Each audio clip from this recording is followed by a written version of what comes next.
Hello everyone. कल हम BSc second year में यूनिट थर्ड यानी पेपर थर्ड के अंतर्गत unit third thermal regulation discuss कर रहे थे। कल हमने इसमें थर्मो रेगुलेशन क्या होता है इसको बताया था। इसके बाद थर्मो रेगुलेशन के बेस पर टाइप्स ऑफ एनिमल्स को डिस्कस किया था, जिसमें कल हमने इसके टाइप्स को डिस्कस किया था, जिसमें हमने होमोथर्मिक, होम्योथर्मिक, पाइक्लोथर्मिक, एंडोथर्मिक तथा एक्टोथर्मिक एनिमल्स के बारे में बताया था। आज हम इसके आगे के part effect of low temperature को डिस्कस करेंगे। अगर लो टेम्परेचर के इफेक्ट की बात की जाए तो एनिमल्स का कोल्ड के प्रति रेस्पॉन्स भिन्नता रखता है। इनमें से कुछ एनिमल्स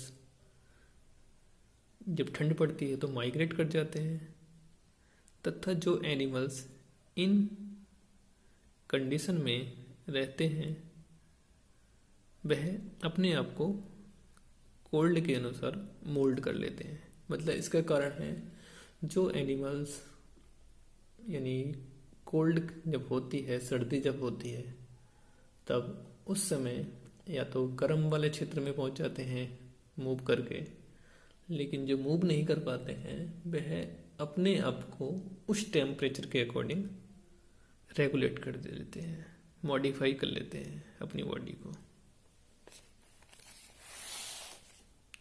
यह विपरीत प्रकार से प्रभावित होते हैं। लो टेम्परेचर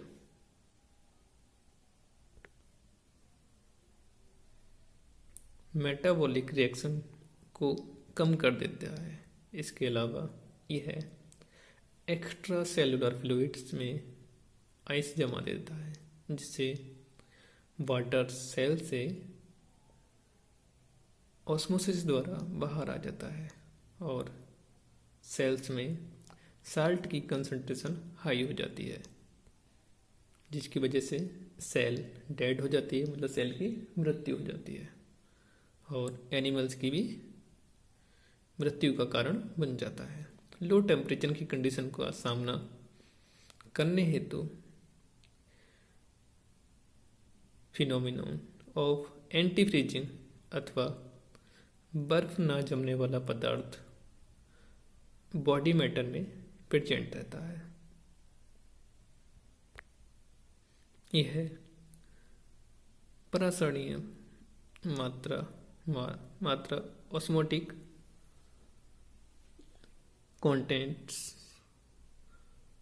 बढ़ाकर फ्रीजिंग पॉइंट कम करता है और एनिमल्स को जमने से बचाता है। ये पाइक्लोथर्मिक्स में ज़्यादा देखा जाता है। जो एंटी फ्रीजिंग प्रोटीन होता है वो होता है कॉरिस्टोन्यूरा फीमीफेरेना। एक प्रोटीन होता है जो एंटी फ्रीजिंग का कार्य करता है। जो लिविंग एनिमल्स हैं यानी जो जीवित एनिमल्स हैं उनके अंदर जो फ्लूइड होता है उसको जमने से रोकता है। मतलब जब ज़्यादा ठंड पड़ती है तो उसके अंदर आइस ना जम पाए, उसको एंटी फ्रीज करता है। इसका नाम है कॉरिस्टोन्यूरा फीमीफेरेना। बात करते हैं इफेक्ट ऑफ हाई टेम्परेचर। जिस प्रकार लो टेम्परेचर लीथल यानी प्राण घातक होता है, उसी प्रकार हाई टेम्परेचर भी एनिमल की मेटाबॉलिक रिएक्शन को प्रभावित करता है।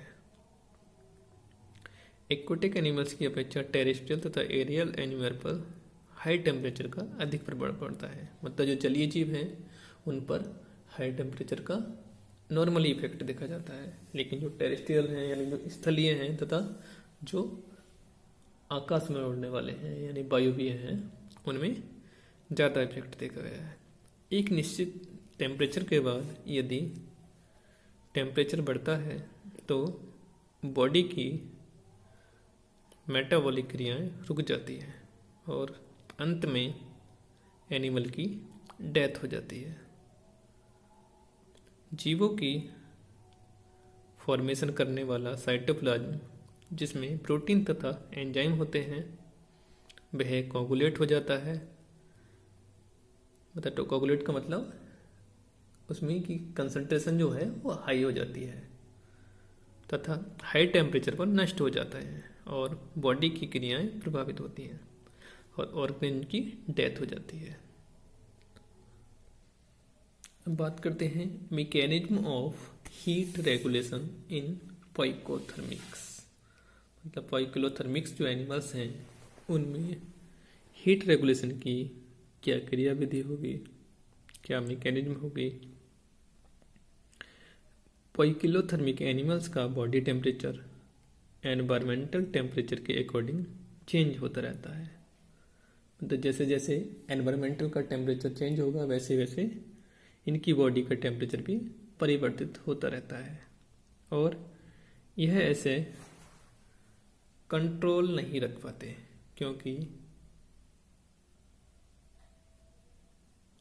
यह एनिमल टेम्परेचर रेगुलेट करने के लिए कोई विशेष मैकेनिज्म नहीं रखते।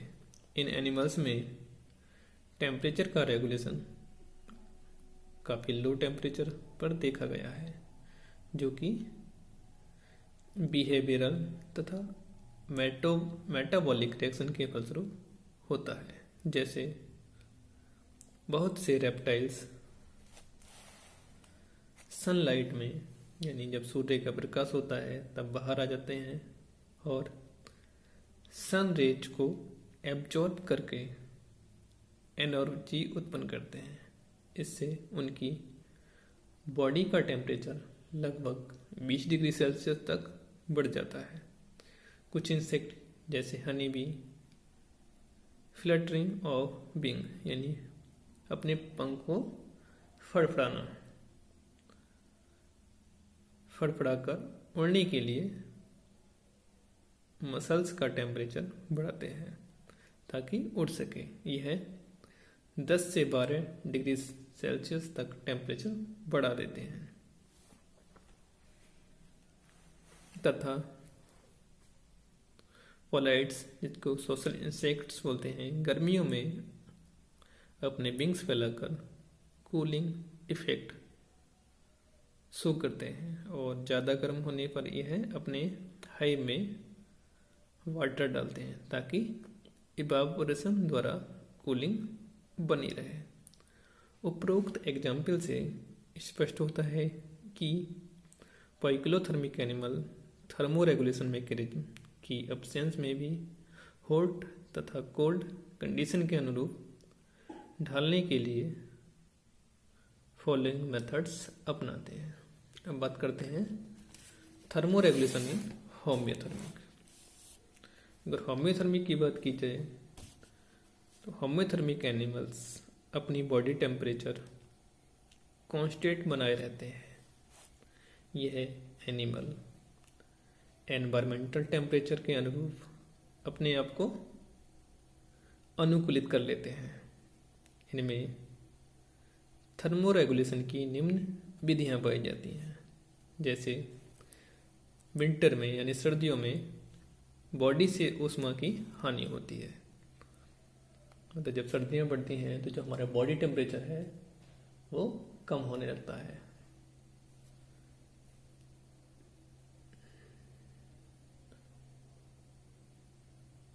जिससे एनवायरनमेंट और एनिमल की बॉडी के बीच के टेम्परेचर का अंतर कम हो जाए और एनवायरनमेंट को दी गई हीट कम हो जाती है और एनिमल में ही स्टोर रहती है और ये कंडक्शन यानी संवहन द्वारा भी हीट का लॉस करते हैं। यह मोस्टली होम्योथर्मी में देखा गया है क्योंकि इनमें मेटाबॉलिक रिएक्शन की रेट कम होती है। यह बॉडी सरफेस तथा टिश्यू के बीच इंसुलेटिंग यानी कुचालक लेयर की प्रेजेंस में कम की जा सकती है। इसमें फैट लेयर, फर तथा पंख इंसुलेटिंग लेयर का कार्य करते हैं। इसी प्रकार समर के समय स्वेट ग्लैंड्स के द्वारा टेम्परेचर को रेगुलेट किया जाता है। मतलब जब गर्मी होती है तो स्वेट ग्लैंड से पसीना निकलता है जिसके द्वारा हमारी बॉडी का टेम्परेचर मेंटेन हो पाता है। तो आज हमने थर्मोरेगुलेशन के में effect of low temperature, effect of high temperature, mechanism of heat regulation in poikilothermic तथा थर्मोरेगुलेशन इन होम्योथर्मिक को डिस्कस किया। इसके बाद हम एक न्यू टॉपिक जो कि कभी कभी शॉर्ट नोट में पूछ लिया जाता है, हाइबरनेशन, जिसको कि हम शीत निद्रा कहते हैं, स्टार्ट करने जा रहे हैं। अगर हाइबरनेशन की बात की जाए, विंटर के समय फूड कम मात्रा में उपलब्ध होता है और मेटाबॉलिक रेट सामान्य रखने के लिए फूड की आवश्यकता होती है। कभी कभी भूख के कारण यह मृत भी हो जाते हैं, इसलिए यह हाइबरनेशन की क्रिया करते हैं, क्योंकि उस समय यह एनिमल डार्क रीजन में चले जाते हैं। इनकी सभी जीवन संबंधित क्रियाएं जैसे हार्ट बीट, रेस्पिरेशन आदि समान प्रकार से चलती हैं तथा बॉडी टेम्परेचर कम होने से इनकी मेटाबॉलिक रिएक्शन की दर कम हो जाती है। हाइबरनेशन के टाइम पर रिजर्व फूड मटेरियल पर ही यह डिपेंड रहते हैं और क्योंकि यह बहुत ही कम क्रियाएं करते हैं, इसलिए यह स्लीपिंग कंडीशन में कहलाते हैं। सामान्यतः हाइबरनेशन की क्रिया पूरी सर्दी तक चलती है। एग्जाम्पल रोडेंट्स, इंसेक्टिवोर्स आदि। अब बात करते हैं एस्टिवेशन, जो कि इसकी सेकंड टाइप है। कभी कभी शॉर्ट नोट आ जाता है हाइबरनेशन और एस्टिवेशन। एस्टिवेशन हाइपोथर्मिक कंडीशन, अल्पतापी से बचने के लिए एनिमल्स हाइबरनेट या हाइबरनेशन अपनाते हैं, जबकि अतितापी हाइपोथर्मिक कंडीशन से बचने के लिए एनिमल एस्टिवेशन की क्रिया अपनाते हैं, जैसे मोलस्कन, फिशेज, अमीबा आदि। फिशेज जब वाटर सूख जाता है तब कोकून्स की फॉर्मेशन करते हैं और अपने आप को हाइपरथर्मिक कंडीशन से बचाते हैं। तो आज हमने डिस्कस किया thermoregulation and short note of hibernation and aestivation. कल हम next topic endocrine system discuss करेंगे। Thank you.